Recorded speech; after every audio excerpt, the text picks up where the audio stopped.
it's time to talk about the top 10 comics that I recommend for the ladies in your life.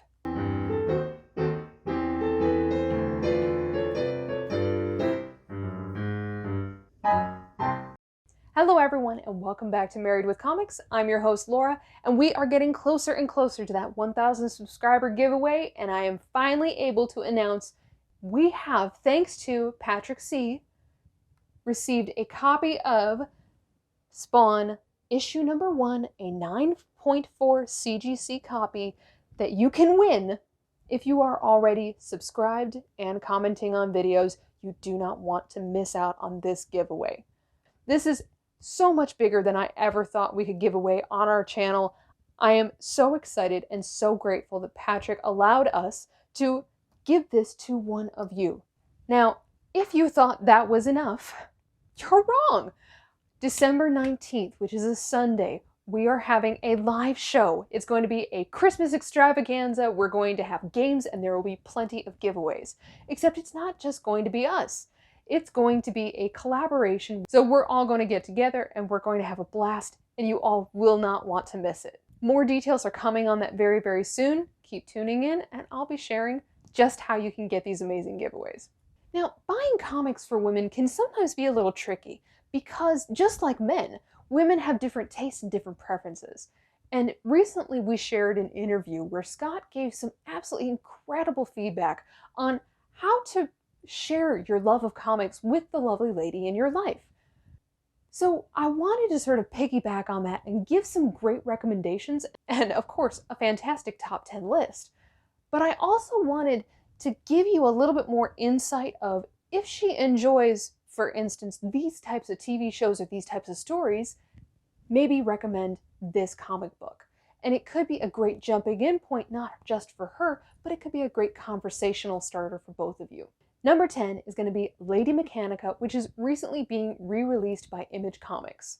If the lovely lady in your life enjoyed Jungle Cruise with Dwayne Johnson, highly recommend this series. So it is an action adventure, a little bit more of a PG rated sort of Indiana Jones type story, except it takes place in Victorian England with steampunk technology. So the artwork in it is absolutely gorgeous. Each one of the volumes are standalone storylines, and it's just a really fun, light-hearted adventure storyline. Definitely recommend that. Number 9 is Velvet by Ed Brubaker.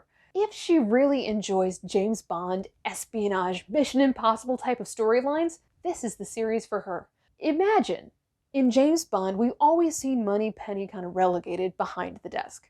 So in this series, our Moneypenny type of character is forced out behind the desk back into the field, but you find out that she was not only just as capable, if not possibly more capable than our James Bond type spy.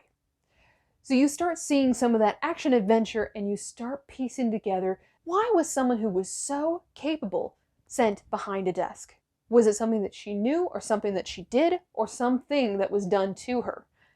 It's a fantastic, fast-paced series. There's plenty of violence, and just like any James Bond story, yeah, there's a bit of sex in it, but the storyline holds your attention. I definitely recommend it. Number 8 is, of course, my nod to Marvel. So if you've enjoyed the Spider-Man movies, but you haven't really been able to get into Mary Jane as a character, one character that eventually will be joining the MCU is going to be Black Cat. So I recommend this series with the beautiful art done by J. Scott Campbell. You don't have to know a ton about the character to really just jump into it and have a lot of fun. So Black Cat is actually a villain who has a bit of a love interest with Spider-Man, but she's also one of those good guys that sometimes does bad things. So with this story, we start with our typical Ocean's 11 plot to steal something incredible that then goes terribly wrong.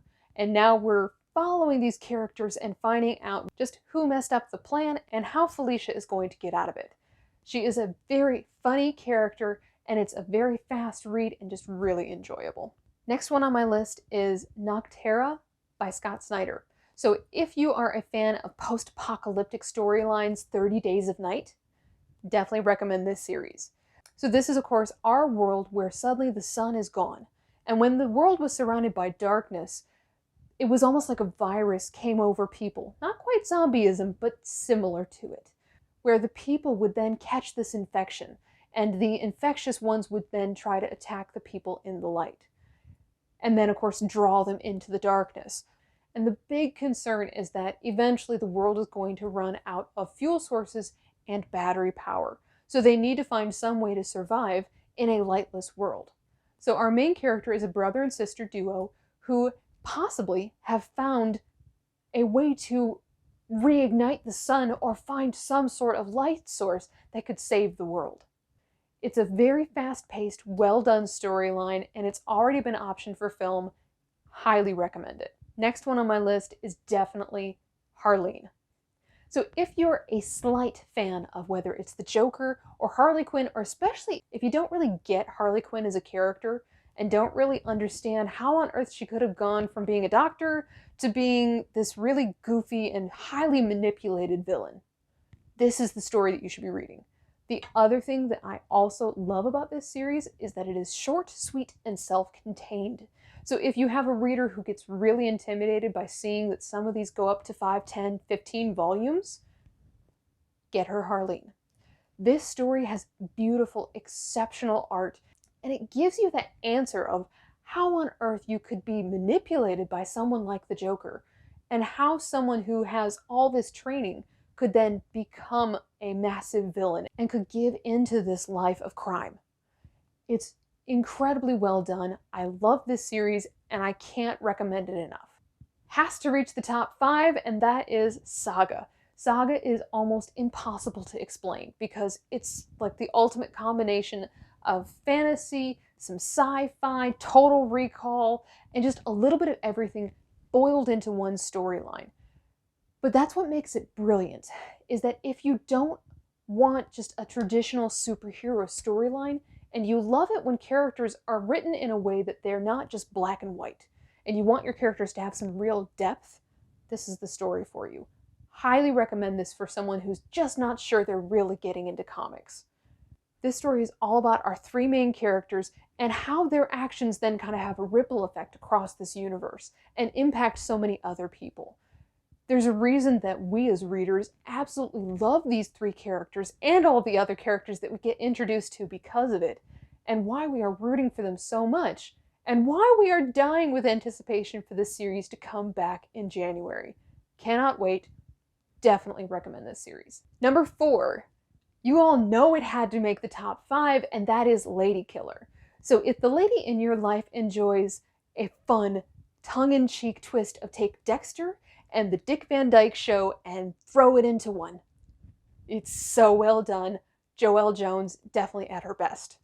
So this is a story where you have kind of that picturesque, beautiful pearls, gloves, Avon hat type of mother, who also is an amazing assassin. Everything in that series is intentionally designed to be, like I said, very tongue-in-cheek, very funny, but then also you have a lot of kind of blood, gruesome aspects of it, and then you see her jump from this other assassin life to her perfect world with her children and her husband and her dog. It's so well written, so well done. It is a fantastic little adventure storyline, but I always describe it like a roller coaster because you start this series and there's just no way that you can put it down. I definitely recommend it. The only thing that I will say for this one is make sure you get the library edition. There's some additional behind the scenes details that are included in the back of that book that I highly recommend. Number 3 is Locke and Key. For the ladies who really enjoy some Stephen King suspense storylines that really draw you in, but then also keep you guessing because everything is not as it seems, that's Locke and Key. You have our family who has traveled to New England and they move into the Key House. And the Key House, of course, has magical keys. You see how each of these keys kind of come into play and how they can be used, whether for good or that evil entity that is trying to collect the keys just as much as the kids are. Yes, the art in this storyline is intentionally kind of designed to make the story appear to be for possibly a younger audience. However, I think that the art is intentionally meant to sort of draw you in and make you assume that, oh, it's just going to be a fun story with our three children. And instead, it catches you off guard, and that's what makes this series so addictive and so amazing.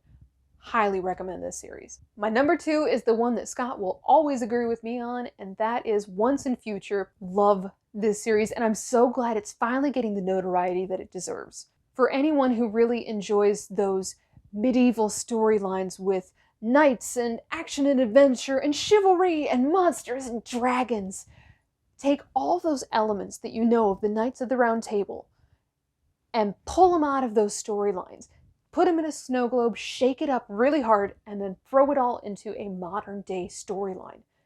It's incredibly well done, and it has my absolute favorite female character in writing to date. So when I typically say female monster hunter, you immediately picture someone in their 20s, 30s, or maybe 40s. Bridget, on the other hand, is in her 60s, 70s, in a retirement home.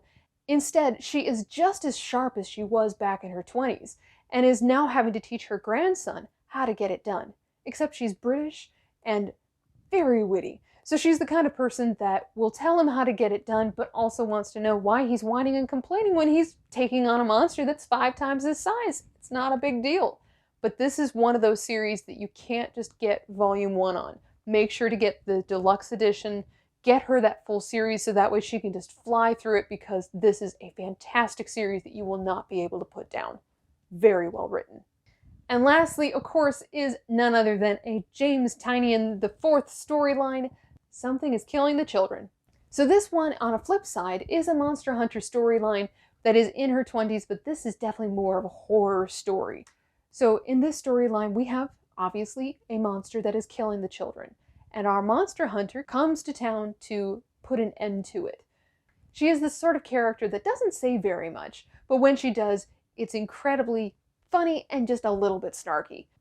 So it's really fun to kind of follow her along on her adventure as she's taking on these monsters, trying to piece together, and we're getting glimpses of some of Lauder's past and how she became a monster hunter.